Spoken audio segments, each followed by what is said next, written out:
respiratorias, porque el resultado de esa inflamación neutrófica es el óxido nítrico, entonces podemos medir la cantidad de óxido nítrico. Y había visto que se correlaciona bien con la dermatitis atópica y para las de rinitis alérgica asociadas con el asma. Pero como parte del diagnóstico, el óxido nítrico exhalado. Ya. Ok. Entonces, ninguna otra prueba pediríamos, ¿verdad?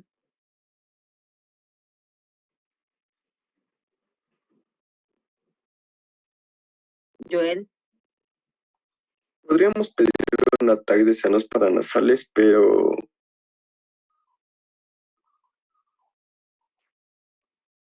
o sea, para evaluar el tema de una sinusitis. Pero ya, o sea, eso sería si tendríamos dudas diagnósticas, ¿verdad? Porque el diagnóstico de sinusitis es más bien del tipo clínico. Y no necesitas tomografía para la confirmación. Y bueno, tal vez en el caso en el que tengamos una fiebre de repetición que no cede a un tratamiento, ¿no es cierto? Que tampoco es el caso de nuestro paciente, no nos hablan de un proceso infeccioso agudo ni crónico, más bien nos hablan de una tos crónica, pero no de un proceso como tal febril, que la sinusitis siempre les va a dar fiebre, ¿ok? Doménica. Doc, no sé cómo para descartar lo del es que, bueno, en este caso no sé si se le haría la prueba para el reflujo, lo de la prueba del pH del esófago con la sonda. Para Sí, sí debería de ser sí debería de ser un estudio. No recuerdo qué estudio, qué laboratorio tenemos, pero recuerden que dentro del diagnóstico... A nuestro paciente no le hicieron la de reflujo, por eso no sé si es que se les hace. Pero sí debería de ser. ¿Por qué sí debería de ser el estudio del pH-metría? Porque tú estás pensando en que una de las posibles causas de la tos crónica podría ser un reflujo gastroesofágico. Sin embargo, siempre les decía, ustedes piensen en el reflujo gastroesofágico cuando no tengan ningún antecedente en el paciente, cuando el paciente no tiene ningún familiar que haya tenido asma, no tenga antecedentes de dermatitis atópica, no tienen antecedentes de alergia alimentaria y de pronto el paciente está sospechando un asma. Entonces es como menos probable el asma y más probable otro tipo de diagnósticos. Entonces sí sería mejor, tal vez esa sea la razón de que no tengamos una pH-metría, ¿cierto? Porque el paciente cumple con los criterios para hacer un asma, ¿ok? Pero sí tienen que tener presentes que esa debería de ser una prueba diagnóstica cuando tenemos dudas en el diagnóstico, cuando tenemos que diferenciar entre si realmente es un asma o si realmente estoy ante un reflujo gastroesofágico. Sí se podría hacer la pH-metría como una de las pruebas diagnósticas cuando tengo dudas en el diagnóstico. Por eso es que los exámenes van dependiendo del paciente. Entonces, si ustedes tienen dudas, sí, obviamente, sí va la pH-metría. Joel. No sé si ya mencionaron, pero podría ser el estudio de moco nasal para demostrar la respuesta inflamatoria mediada por IgE. Entonces, nos va a permitir, además de que nos aporte un dato importante para el diagnóstico diferencial, puede sugerir una posible causa de rinitis si encontramos los eosinófilos mayor al 10%.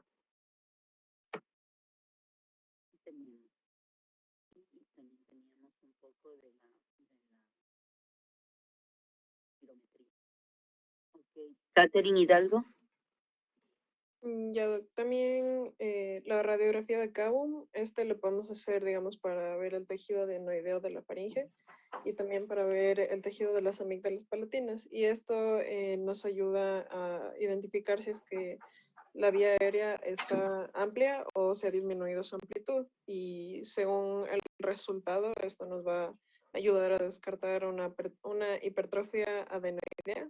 Y aparte de eso, podríamos hacer una radiografía de tórax, porque al principio sospechábamos por toda la clínica que niño puede tener, puede tener tuberculosis. Entonces podríamos ya descartar por ahí cualquier enfermedad que se pueda ver con consolidaciones. Catherine, ¿cómo? Sí, yo estoy de acuerdo en que sí podríamos hacer una radiografía de tórax porque podríamos encontrar otras causas de tos crónica. Por ejemplo, cuerpo extraño, claro, siempre y cuando sea un cuerpo extraño radiopaco. Y la otra sería otro tipo de causas de tos, ¿sí? Recuerden que sí, obviamente nosotros aquí hemos puesto las más comunes, pero hay otro tipo de causas de tos crónica, como neoplasias, tumores, y en este caso, en una radiografía se podrían encontrar. Obviamente, ¿en quiénes le vamos a hacer? En los pacientes que no tengo una espirometría, que sería el gol estándar para el diagnóstico del asma, por un lado. Y por otro lado, en los pacientes que no van a responder bien a mi tratamiento con broncodilatador. ¿Sí me entienden? Entonces, ustedes, no es que llega el paciente y le diagnostican en ese momento. Pueden que ustedes, su diagnóstico de este momento cambie luego, si es que no responde adecuadamente a mi tratamiento. Pero, Catherine, ¿cuál es el diagnóstico? ¿Cómo diagnostico yo el asma? El asma con la... Perdón, la tuberculosis. Con una PPD, una prueba de... ¿Cómo es? La PPD que les hacen para ver si tienen... La prueba de tuberculina en el brazo. Ajá. Ya. Ya ahorita vamos a ver cuál sería la prueba diagnóstica de elección ante un paciente con tuberculosis. Adrián.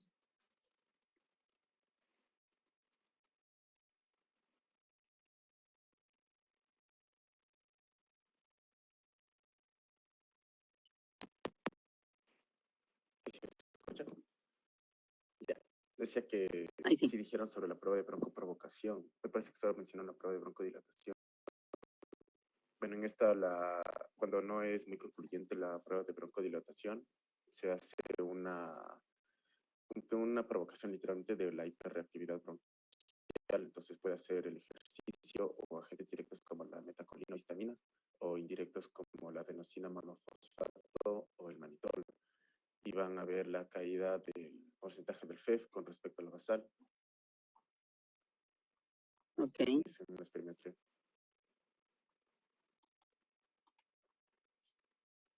Daya. Podríamos hacerle el estudio alérgico aparte de la IG específica que ya dijeron, el prick test o el immunocaprapid, que es como una prueba que consiste en depositar una gota de la sustancia que puede provocar o no la alergia, y para ver si es que tiene alergias tanto alimentarias como alergia al polen, a los pitos de gato, así.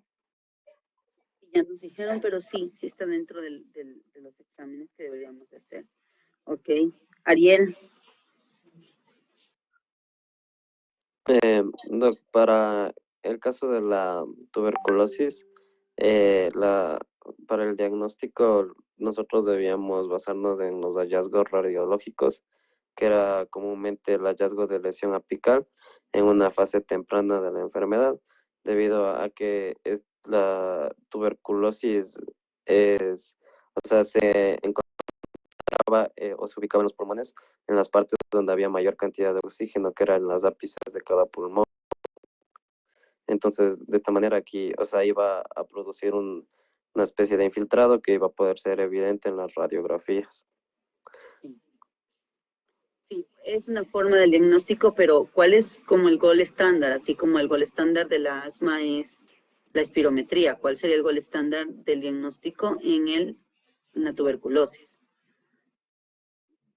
Juan Mateo.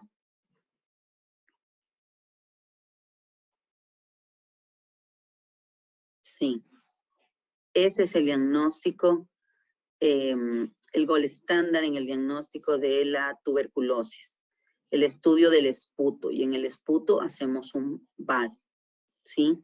Eso ustedes tienen que saberlo porque, como les decía, muchas veces ustedes en su rural o van a encontrar pacientes con tuberculosis, dependiendo de qué zona se vayan a hacer. E inclusive ante cualquier sospecha, hay una campaña que manejaba antes el ministerio que decía todo paciente que tenga más de 2 semanas con tos y expectoración, ustedes deberían de hacer un estudio de esputo para hacer el VAR. Eso se le hace por lo menos por 3 días seguidos con una muestra de esputo y se envía 3 tomas diferentes. Y con esas 3 tomas, pues ustedes pueden llegar al diagnóstico definitivo de la tuberculosis. Diana. Sí, Doc, también si es que se realizara una radiografía, no vamos a encontrar los hallazgos radiográficos que nos dijeron que es en los adultos y en los adolescentes. En los niños tenemos que hacer 2 tipos, el posterior anterior y el lateral. Y aquí vamos a tener adenopatías ciliares, mediastínicas, subcarinales, y también puede haber una escasa o nula afectación parenquimatosa. No vamos a tener la típica consolidación. Y de ahí sí se haría la prueba de Mantoux. Pero el diagnóstico es con el esputo, ¿no? Joel, para la tuberculosis pulmonar, porque pueden haber tuberculosis también en otros niveles. Y, por ejemplo, puede haber una tuberculosis ganglionar u otro tipo de infección del bacilo tuberculoso. Sin embargo, eso en quiénes lo vamos a investigar. Primero en el paciente que tenga los antecedentes que necesitamos que estén presentes, es decir, que tenga algún familiar que presente tuberculosis, ¿sí? Y obviamente que vaya acompañado con una clínica. Joel.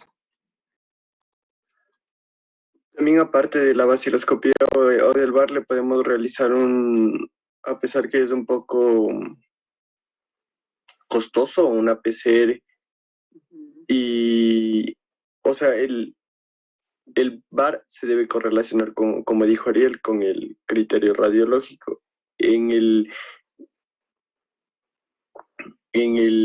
niño es muy común que el patrón Millar se relacione con una sensibilidad del 87% para una tuberculosis. ¿Y qué es ese patrón Millar? ¿A qué se refiere? ¿Saben? Doménica. O sea, doctor, le iba a hacer una pregunta. Si es que la prueba de la tuberculina es la misma que el cuantiferón. No.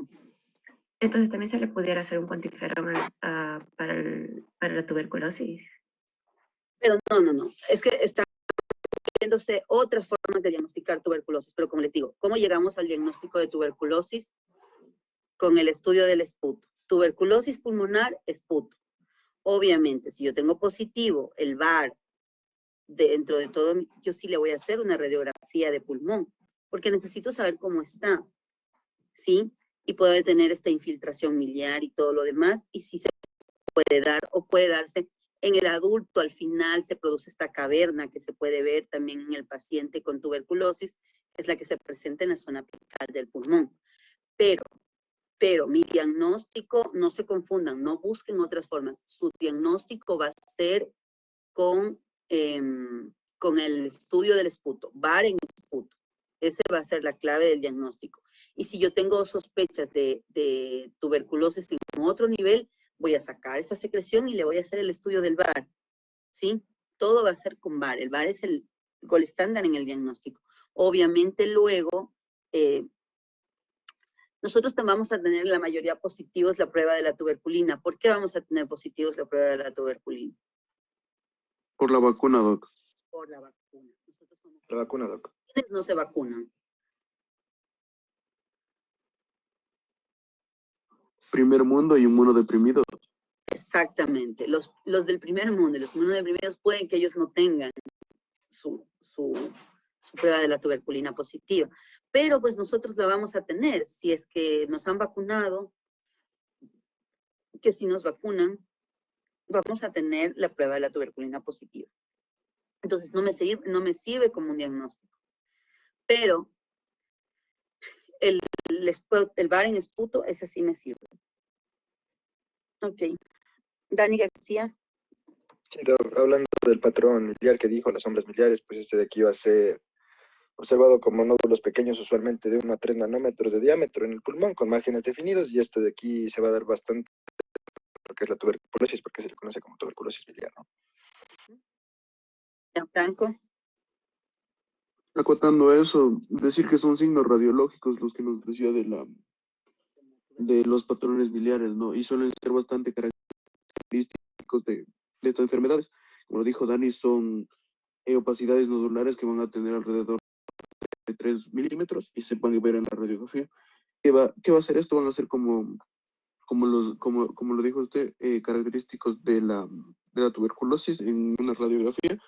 Y se va a diferenciar un estadio, ¿no? Cuando tenemos ya unos estadios bastante avanzados, podríamos ver la formación de las cavidades, como también lo mencionó. Sí, casi siempre en las ápices son las partes más altas de los pulmones. Eso. Adrián. Para complementar un poco de lo del VAR, es que en los niños que no expectoran o niños menores de 5 años, se busca el VAR en secreciones broncopulmonares en el contenido gástrico. Entonces aquí toman muestras mediante un aspirador gástrico y se puede hacer aquí cultivo, PCR y eso. Déjenme ver si encontramos una. Ah, ya, sí tengo una. Ya. Muy bien, entonces, hasta ahí en cuanto a nuestro paquete o lo que vamos a solicitar de exámenes complementarios, obviamente va a ir direccionado hacia nuestras hipótesis diagnósticas, ¿no es cierto?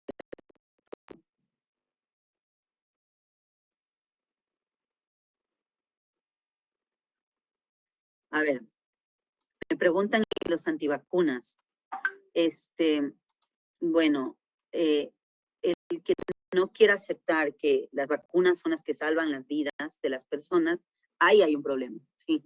Siempre va a haber un problema ahí, porque pues las vacunas, a ver, había en el último congreso que se hizo acá en Quito acerca de las vacunas antes de pandemia y antes de todo eso, decían que el mayor enemigo de las vacunas es su propio éxito. Entonces, ¿por qué muchas personas son antivacunas? Porque se han olvidado de enfermedades que antes causaban muchos problemas y que de pronto ya no las ven. Y no las ven porque hay la vacuna. Gran parte de lo que permitió que nosotros regresáramos a una vida, entre comillas, normal, en medio de una pandemia, en pleno siglo XXI, fueron las vacunas. Entonces, es innegable eso. Sí hay una gran corriente antivacunas que empezó, bueno, en un estudio que se hizo principalmente en Inglaterra, en donde un médico nos hizo un estudio que que fue publicado en The Lancet, en donde nos decían que los efectos de la vacuna o las vacunas, sobre todo la pentavalente, eran causa del autismo, ¿sí? Entonces fue un estudio con pruebas y todo lo demás muy grande, y este estudio fue publicado en The Lancet, y ahí empezó las dudas en si realmente son necesarias o son buenas las vacunas. Sin embargo, pues luego de una investigación más profunda se encontraron que este médico inventó los resultados y pues le fue quitado su título de médico, fue retirado el estudio desde Lancet y se ofrecieron unas disculpas públicas de la revista de que la publicación anterior no era valedera, pero ya se sembró la duda de que si eran buenas o no las vacunas. Entonces este ex doctor, viajó a Estados Unidos y empezó a formar el mayor grupo antivacunas que existe.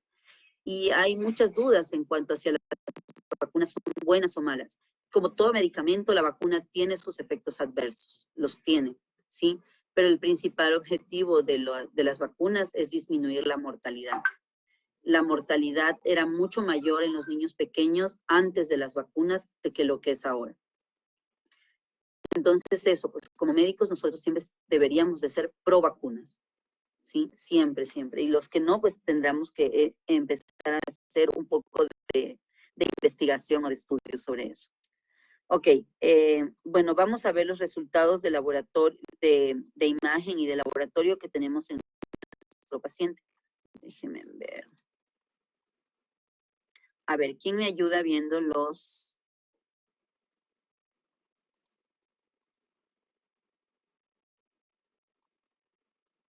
que encontramos en la biometría hemática? Diana. A ver, los leucocitos están bien porque lo normal es hasta 11.000. Los segmentados pueden estar un poco disminuidos, aunque están para mí normal. Los linfocitos están un poco aumentados, los monocitos también, los eosinófilos es de 0.5 a 1, entonces podría estar un poco aumentado. Los hematíes están bien, la hemoglobina está bien, el hematocrito también. Además, el BCM, el HCM y el CHCM, todos están bien, las tres. La IgG también está bien, la IgA está bien, la IgM está bien, pero la IgE sí está aumentada. ¿Cuánto es el valor, por ejemplo, de IgG?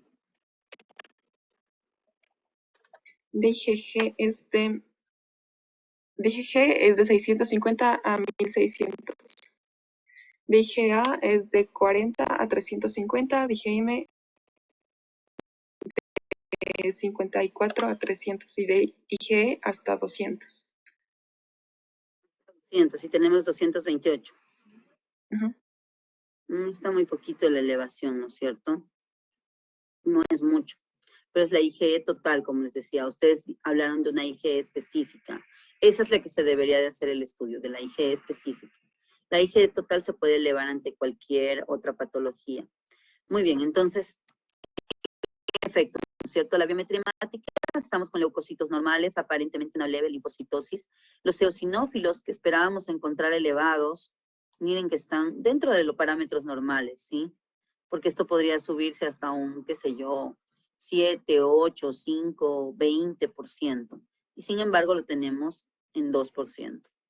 Hemoglobina y hematocrito me van a hablar de anemia, ¿no es cierto? Y estamos dentro de parámetros normales para la edad. Habría que ver en dónde vive el paciente, porque si este paciente vive en la altura, esto lo tengo que corregir para la altura, ¿no es cierto? Y ahí sí habría que ver si es que estamos bien o no. El volumen corpuscular medio, la concentración media de la hemoglobina, todos estamos dentro de lo normal. Estas inmunoglobulinas que le hemos hecho, siempre tengan en cuenta el valor mínimo y el valor máximo, porque cuando también estas inmunoglobulinas están disminuidas o muy disminuidas o no hay, entonces podríamos hablar de una inmunodeficiencia primaria, ¿sí? Esto es como se diagnostica el estudio de inmunodeficiencia primaria. ¿Ok? Entonces, ¿qué es lo que encontramos en el PIC test? Joel. O sea, como se puede leer, tenemos que es positivo para el alérgeno canino, y si recordamos lo que dice en el caso, decía que vive con animales domésticos. Entonces, ¿eso es un factor de riesgo o eso sería lo que le provoca los síntomas que tiene el paciente? Y con poca y aparte sumado a la poca ventilación.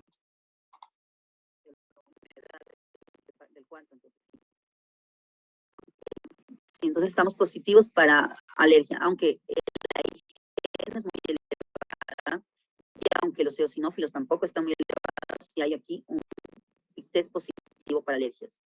¿Qué pasa con el estudio del moco nasal?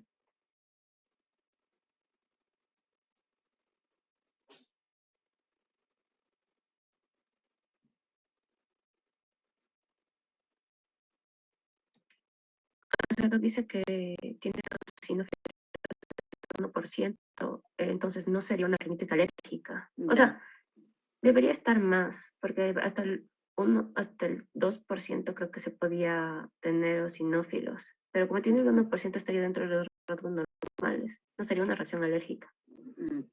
Pero ahí no tendría sentido porque tiene PIC 3 positivo para el canino. Debería igual tener eosinófilos elevados. Podría ser, sí. Además tenemos clínica de rinitis, ¿no es cierto?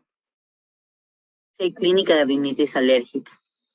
Aunque el estudio del moco nasal nos salga que no, pues siempre la clínica debería de predominar en el diagnóstico de nuestro paciente. La clínica es más importante que los exámenes. Y siempre deberíamos de tratar al paciente y no al examen. Eso es una parte importante también. Ok, le han hecho el TAC de los senos paranasales. El que esté hecho aquí no quiere decir que es un estudio que se deba de realizar, al menos que tengan dudas en el diagnóstico, ¿no es cierto? ¿Y qué nos dice el estudio de senos paranasales?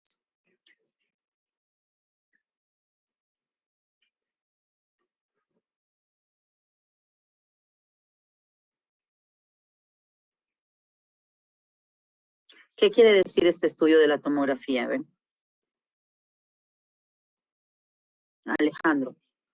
Que si tendría sinusitis desmoidal y esfenoidal y maxilar por la reacción inflamatoria de todas las celdillas. Además que tiene una obstrucción bilateral del ostium de drenaje. O sea, igual sinusitis. Y aparte de eso tiene una inflamación de los cornetes medios, por lo cual no respira bien. Sería una rinitis, ¿no es cierto? Sí, los cornetes medios sería una rinitis. Pero el otro estudio no nos sale súper concluyente, entonces. Bueno, ahí estamos en el... Y tampoco tenemos clínica de sinusitis, ¿sí? Porque pues la sinusitis generalmente, como les decía, va con fiebre.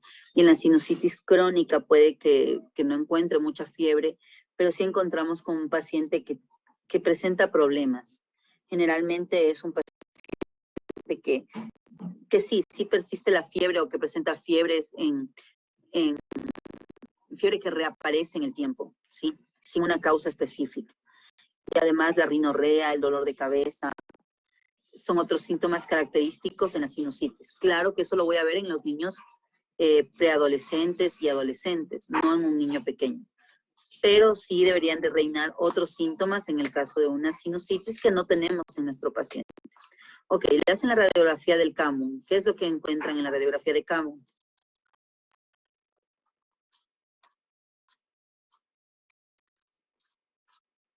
Diana. O sea, nos dice que, o sea, es lo que encuentran como que tiene relación con una adenoiditis. Como una hipertrofia adenoidal, ¿no es cierto? Que se ve mucho en el paciente que es alérgico y que aparentemente nuestro paciente está como en la duda. Pero bueno, como les digo, muchas veces estos estudios no son específicos de nuestro paciente.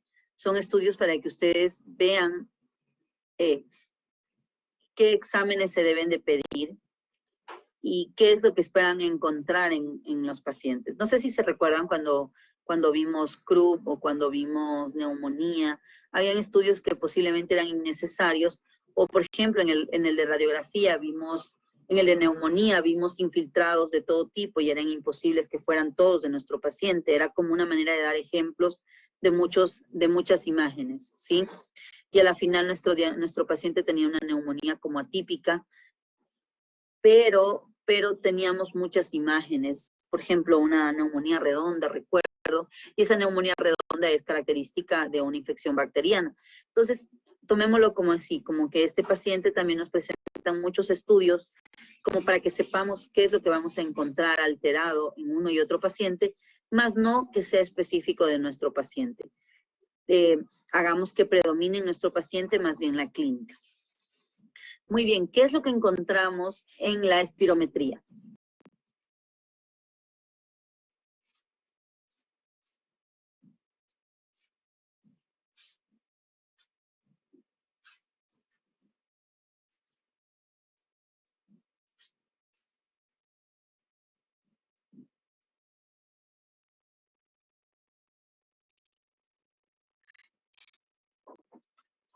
Joel.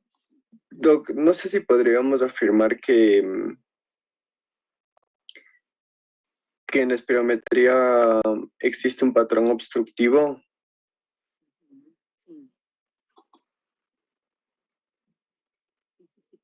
decir que existe un patrón obstructivo? Por el FEB1, por la relación del FEB1 con la capacidad del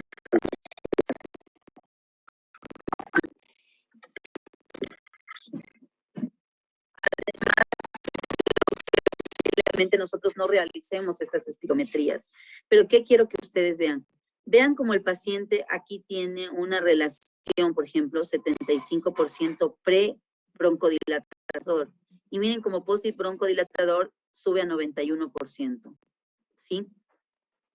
Tenemos un cambio de más del 20%.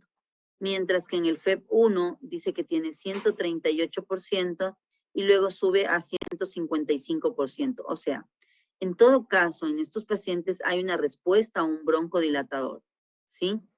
Y esta respuesta al broncodilatador, recuerden que es parte del diagnóstico del asma, ¿sí? ¿Qué es lo que vemos acá en las curvas?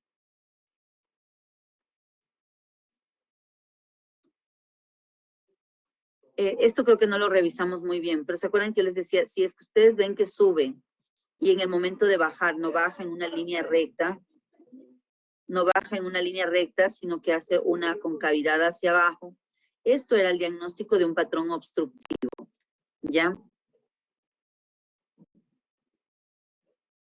Entonces ya vamos a revisar un poquito más esto de las curvas. Generalmente este estudio les va a venir con un informe, ¿sí?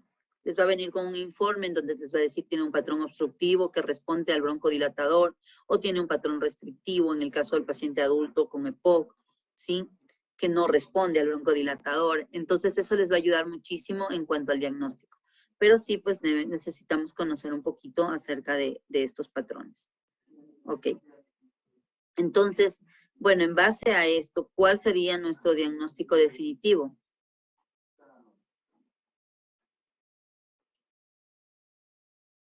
Diana. O sea, sería el asma y la rinitis alérgica.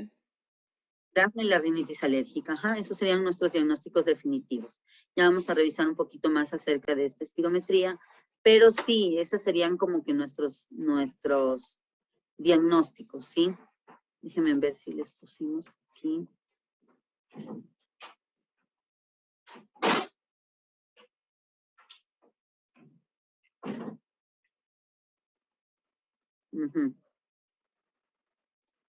Joel, dime. Yo hago una pregunta. Por ejemplo, si ya tenemos el diagnóstico de asma y de la rinitis alérgica, ¿nosotros tratamos como médicos generales o solo le mandamos, digamos, una espirometría a los exámenes y le derivamos al pediatra o cómo? Va a depender mucho porque, a ver, si tú ya tienes la espirometría y tú la solicitaste, sí podrías empezar un tratamiento, sí puedes empezar un tratamiento, pero tienes que saber con qué lo vas a hacer. No con corticoides orales, chicos, no con corticoides orales, no ese es el tratamiento, ni tampoco solamente con el salbutamol. Recuerden que tienen que dar corticoides inhalados y el salbutamol dejarlo para las crisis o previa a la actividad física. Por ahí pueden empezar y decirle, muy bien señor, pero este es un tratamiento de base y de aquí usted debería de ir donde el pediatra o donde el neumólogo pediatra. Nosotros como pediatras a quienes tratamos, vamos a tratar a los casos leves, moderados, a los que podemos controlar. Pero ya los casos severos que no responden adecuadamente o que no vamos bien, entonces derivamos al neumólogo pediatra. Y sí debería tener algún tipo de control con el neumólogo pediatra, pues, puesto que es el especialista en la parte pulmonar. ¿Sí? Entonces, a ver, un poquito en cuanto a la espirometría forzada, vamos a ver que el FEB1 es el volumen expiratorio forzado en el primer segundo, la capacidad vital forzada y el BEF1 sobre la capacidad vital forzada va a ser el índice de Tefanow, ¿no es cierto? Entonces, ¿qué es lo que nos dice que es el BEF1, el volumen expiratorio forzado en el primer segundo? Dice que en el primer segundo el paciente debe ser capaz de botar el 80% de toda su capacidad total, ¿sí? Tiene que ser mayor al 80%, es decir, cuando uno hace una inspiración forzada y bota, debería de ser capaz de botar el 80% de toda su capacidad vital forzada en el primer segundo, el 80%, ¿ya? Además de la capacidad vital forzada, igual debería ser mayor al 80%. Y esta relación BEF1, capacidad vital forzada, debería ser mayor al 70%. Esto es en condiciones normales. Sí. Entonces, estas son las curvas normales. Miren, ¿qué es lo que sucede? Que el paciente, al momento en que expulsa el primer segundo, miren, eliminan la mayoría. Como esto vendría a ser como el 80%. Esta sería una curva normal. Y luego el resto lo continúa eliminando. Y todo este volumen va a ser la capacidad vital forzada. ¿Qué pasa cuando hacemos una curva de volumen, de flujo-volumen? Entonces, ¿qué es lo que sucede? En durante el primer segundo, el paciente elimina su máxima, que sería el 80%. Y luego esto va disminuyendo lentamente en una caída recta. ¿Sí ven que es recta? No hay ninguna curva hacia adentro. ¿Ya? Esa sería una curva, o más bien una curva flujo-volumen normal. Y esta sería completa, ¿no es cierto? Sin embargo, ¿qué pasa cuando hay un patrón obstructivo? En esta primera imagen, miren cómo sube hasta acá el primer segundo y luego va así. Miren cuál es la diferencia con esta de acá. Miren lo que pasa en el primer segundo. Hasta aquí nada más subió. No elimina el 80%, sino que la curva se va haciendo como acostada, ¿sí? Y tiene una capacidad vital normal, pero la expulsión en el primer segundo es muy bajita. Eso es un patrón obstructivo. ¿Qué pasa si lo hacemos en la curva volumen-flujo?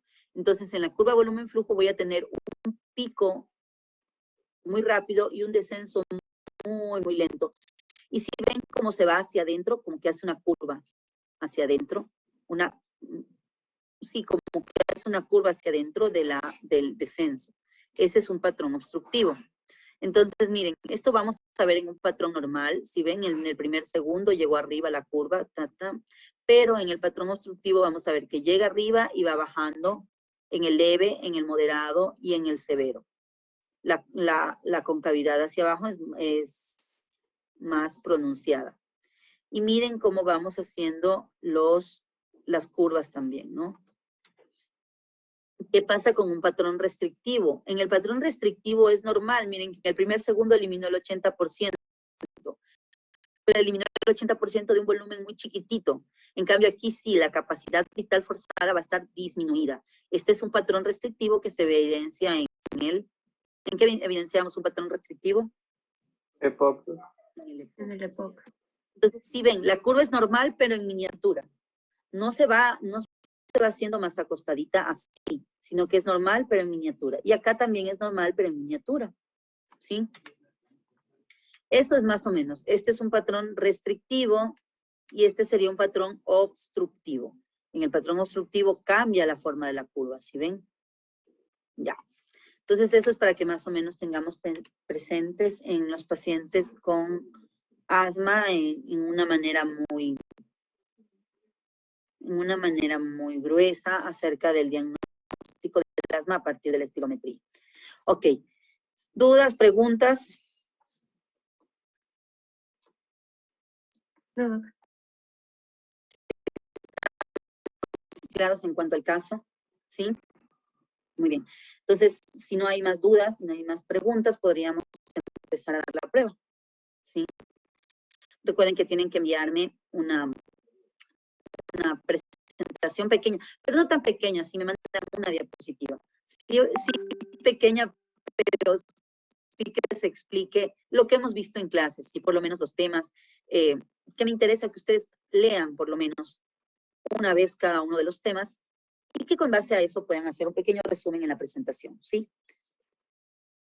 No quiero, es que a veces me enviaban así como 40, 50 diapositivas y es muy difícil revisarlas. No solamente es muy difícil revisarlas, sino que yo entiendo que eso representaría un trabajo mayor para ustedes.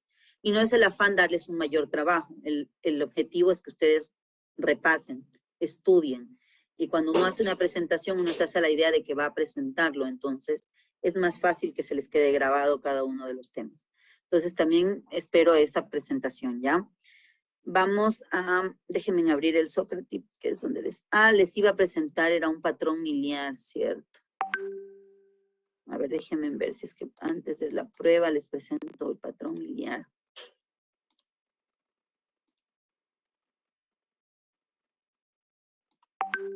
Miren estas imágenes, déjenme ver si es que puedo abrir una de estas. No, esta ha sido una diapositiva y no me va a dejar. A ver, pero es más o menos así. Si ven como que hay un infiltrado, los pequeños nódulos que ustedes decían, miren en esta imagen, ¿sí?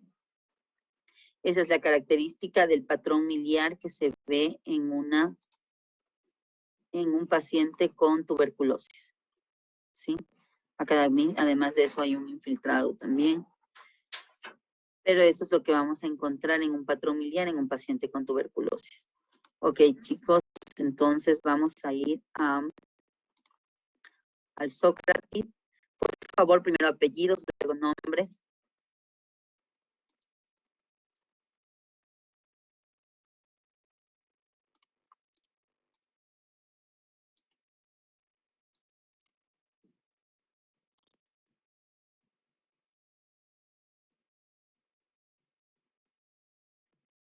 Primero los dos apellidos, luego los nombres, ¿sí?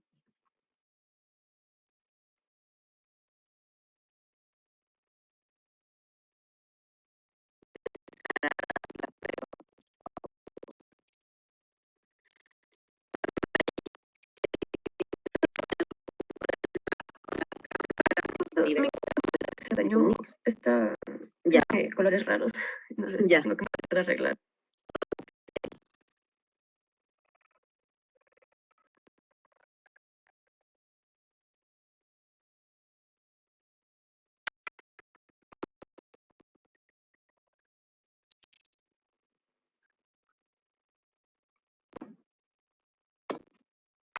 Bueno, ven que estamos con la cámara, pero el resto sí. Disculpe, a mí se me fue el internet, entonces ahorita estoy como con datos y ya Ya. cuando regrese prende la cámara. Ok, perfecto.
nuevamente y de enviarme la presentación. Sí, voy a revisar la última. Claro, gracias. Doménica. Hasta luego. Okay.